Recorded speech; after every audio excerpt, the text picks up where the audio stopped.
दोस्तों Magadh university BA BSc BCom semester 3 session 23 से 27 का एग्जाम फॉर्म भराना शुरू हो चुका है। इस वीडियो में आप लोग को बताएंगे कैसे आप लोग को एग्जाम फॉर्म को भरना है, स्टेप बाय स्टेप पेमेंट से लेकर के प्रिंट आउट तक कैसे आप लोग को फॉर्म को भरना है। चलिए शुरू करते हैं।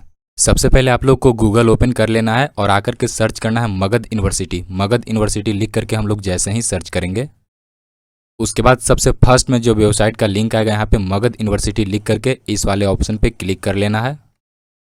अगले स्टेप में हम लोग को इस तरीके से डैशबोर्ड खुल करके आ जाता है। सबसे ऊपर में देखिएगा तो आप लोग को यहाँ पे देखिएगा लिखा होगा यूजी सेशन 23 से 27। यूजी 23 से 27 वाला ऑप्शन पे आप लोग को क्लिक करना है। उसके बाद अगले स्टेप में हम लोग के सामने इस तरीके से डैशबोर्ड खुल करके आ जाता है। यहाँ पे देखिएगा तो आपको सबसे फर्स्ट में यहाँ पे देखने के लिए मिलेगा apply for examination for semester 3, परीक्षा फॉर्म सेमेस्टर 3 के लिए। सबसे फर्स्ट वाले ऑप्शन पे इस पर आप लोग को क्लिक कर लेना है। उसके बाद हम लोग को यहाँ पे यूजर आईडी और पासवर्ड यहाँ पे डालने के लिए मांग रहा है। अभी यूजर आईडी और पासवर्ड आप लोग को कहाँ से मिलेगा चलिए बताते हैं। देख लीजिए, यूजर आईडी के लिए आप लोग को सेशन 23 से 27 में जब रजिस्ट्रेशन किए होंगे तो आप लोग के पास रजिस्ट्रेशन स्लिप होगा, ठीक है। उस रजिस्ट्रेशन स्लिप में यहाँ पे स्टूडेंट का सारा डिटेल दिख जाएगा, यहाँ पे स्टूडेंट का फोटो दिख जाएगा, ठीक है।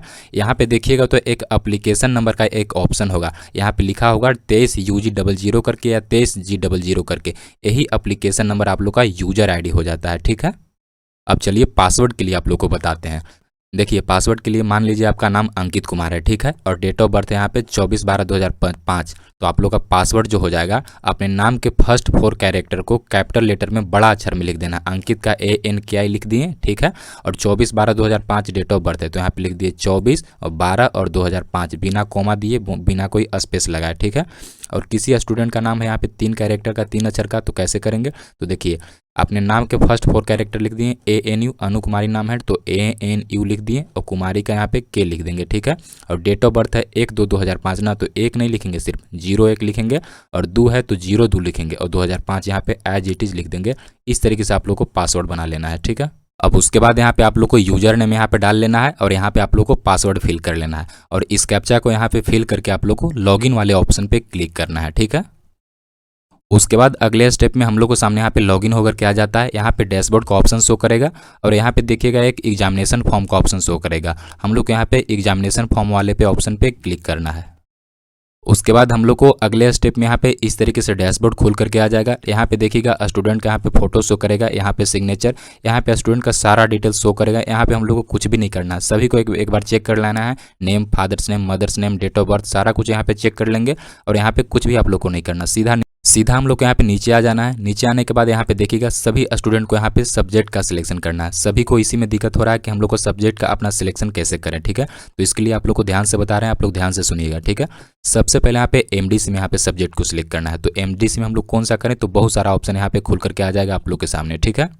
तो MDC में यहाँ पे सब्जेक्ट को सिलेक्ट करने के लिए आप बहुत सारा ऑप्शन, आप इसमें से किसी को भी सिलेक्ट कर सकते हैं। ऐसा नहीं है कि आप जो फर्स्ट सेमेस्टर में सिलेक्ट किए हों या सेकंड सेमेस्टर में सिलेक्ट किए हों उसी को करें, ठीक है। MDC का मतलब ही होता है मल्टी डिसिप्लिनरी कोर्सेज, मतलब कि जो फर्स्ट सेमेस्टर में सिलेक्ट किए हों या सेकंड में किए हों उससे डिफरेंट, उससे कुछ अलग करना है। हर सेमेस्टर में आप लोग को एक अलग सब्जेक्ट लेकर के पढ़ाई करना है। तो MDC में आप लोग देख लीजिएगा सेमेस्टर 1 के एडमिट कार्ड पर, सेमेस्टर 2 के एडमिट कार्ड पर कि MDC में मेरा कौन सा सब्जेक्ट था, ठीक है। जो था वो नहीं लेना है, कोई अलग लेना है, ठीक है। आपका जो मन करे इनमें से आप ले सकते हैं। ऐसा कोई नहीं है कि हम साइंस वाले स्टूडेंट हैं तो यहाँ पे हम हिस्ट्री क्यों लें। आपको जो मन में आए अपने अनुसार आप रख सकते हैं इसमें, ठीक है। तो हम यहाँ पे इस स्टूडेंट का यहाँ पे ज्योग्राफी चूज कर लेते हैं, ठीक है। अब आता है यहाँ पे AEC। तो AEC में सभी स्टूडेंट का हर सेमेस्टर में अलग अलग होगा। यहाँ पे सिर्फ एक ही ऑप्शन आपको देखने के लिए मिलेगा, जो आपको देखने के लिए मिलेगा आपका उसी को यहाँ पे सिलेक्ट कर लेना है, ठीक है। उसके बाद यहाँ पे ACC में सभी का 2 ऑप्शन आएगा, सभी का अलग अलग आएगा। जो फर्स्ट सेमेस्टर में लिए होंगे उसको छोड़ करके 2 ठो अलग अलग आएगा। दोनों में से आप लोग का कोई एक आप लोग को सिलेक्ट करना है अपने मन से, इसमें कोई दिक्कत नहीं है। दोनों में से एक ठो आप लोग सिलेक्ट कर लीजिएगा, ठीक है। तीनों हो गया। अब उसके बाद इस कैप्चा को हम लोग को यहाँ पे फिल कर लेना है। यहाँ पे फिल करने के बाद यहाँ पे सबमिट नाउ वाले ऑप्शन पे आप लोग को क्लिक करना है। उसके बाद अगले स्टेप में हम लोग को यहाँ पे पेमेंट करने के लिए ऑप्शन आएगा। पेमेंट में देख लीजिए हम लोग को यहाँ पे 800 रुपये का पेमेंट करना है, ठीक है। 800 सभी को लग रहा है। पेमेंट करने के लिए हम लोग यहाँ पे प्रोसीड टू पेमेंट गेटवे वाले ऑप्शन पे क्लिक करेंगे। उसके बाद पेमेंट करने के लिए आप लोग के पास बहुत सारे ऑप्शन खुल करके आ जाता है। आप कार्ड के माध्यम से भी कर सकते हैं पेमेंट, पे थ्रू UPI के थ्रू यहाँ पे कर सकते हैं, QR कोड के माध्यम से कर सकते हैं, नेट बैंकिंग के माध्यम से कर सकते हैं। हम आप लोग को यहाँ पे QR कोड के माध्यम से कर करके बताएंगे आप लोग को ठीक है। चलिए उसके लिए हम लोग यहाँ पे QR कोड वाले ऑप्शन पे यहाँ पे इस पर क्लिक करेंगे। उसके बाद देख लीजिए यहाँ पे 818 रुपये आप लोग का लिख करके आएगा, इसलिए 818 रुपये आएगा क्योंकि 800 रुपये आप लोग को यहाँ पे चार्ज देना होगा और 18 रुपये आप लोग का बैंक चार्ज और GST चार्ज जुड़ करके टोटल 818 रुपये आप लोग का लग रहा है, ठीक है। जनरेट UPI QR कोड वाले ऑप्शन पे हम लोग को इस पर क्लिक करना है। उसके बाद देख लीजिए हम लोग को सामने यहाँ पे QR कोड यहाँ पे जनरेट होकर के आ गया है। हम लोग फोन पे, गूगल पे या पेटीएम के माध्यम से इसको स्कैन करेंगे। स्कैन करके हम लोग जैसे ही हम लोग यहाँ पे पेमेंट को कंप्लीट करते हैं, ठीक है।